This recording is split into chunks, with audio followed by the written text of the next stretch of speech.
మహాప్రదోషం సూర్యాస్తమయం నుంచి 2 గంటల 24 నిమిషాల సమయాన్ని ప్రదోష కాలాన్ని కొందరు, సూర్యాస్తమయమయ్యాక 3 గడియలు ప్రదోష రజనీముఖం రాత్రికి ఆరంభకాలమే ఈ ప్రదోష సమయమని కొందరు నమ్ముతారు. ప్రదోష సమయం ప్రాంతాన్ని బట్టి మారుతూ ఉంటుంది. ప్రదోషమంటే అది ఒక కాల విశేషము. ప్రదోషమంటే పాప నిర్మూలన అని అర్థం.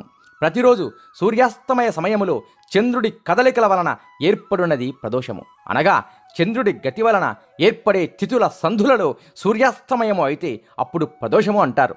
కాబట్టి ప్రతిరోజు సూర్యాస్తమయ సమయమునకు తిథి మారితే అప్పుడు ప్రదోషం కలిగే అవకాశం ఉంది. త్రయోదశి నాడు కలిగే ప్రదోషాన్ని మహాప్రదోషము అంటారు. మనము రోజు ఎన్నో పాపకర్మలు చేస్తుంటాము. వాటి ఫలము వలన మనకు మనమే కొన్ని ప్రతిబంధకాలను తెచ్చుకొని మన పురోభివృద్ధికి ఉన్న అవకాశాలను పరిమితము చేసుకుంటున్నాము. మన పాప కర్మ ఫలమును నిర్జీవం చేయాలంటే దానికి తగ్గ పుణ్య కర్మలు చేయాలి. ఈ త్రయోదశి ప్రదోషము మనకు దేవుడిచ్చిన వరము. ప్రదోషకాలంలో పరమేశ్వరుడు ఏకకాలంలో 2 రూపాలను ప్రదర్శిస్తూ ఎడమ భాగాన పార్వతి, రెండవ భాగమున పరమేశ్వర రూపంగా అర్ధనారీశ్వరుడుగా దర్శనమిచ్చే కాలం ఈ ప్రదోష కాలమని చెప్పబడింది.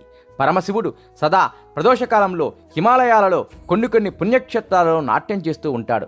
ఆనందంగా ఉన్నప్పుడు మాత్రమే కాదు, దుష్ట సంహారం చేసేటప్పుడు కూడా స్వామి నాట్యం చేస్తూ ఉంటాడు అనేది విదితం. గజాసురుణ్ణి సంహరించేటప్పుడు అంధకాసుర సంహారంలోనూ శివుడు చేసిన నృత్యం భైరవ రూపంలో మహా భయంకరంగా ఉంటుంది. నిరాకారంలో ఉన్న శివుడు ఆనందం కోసం రూపాన్ని ధరించి ఆనంద తాండవ నృత్యం చేస్తాడని నృత్య రత్నావళి ద్వారా మనకు తెలుస్తోంది.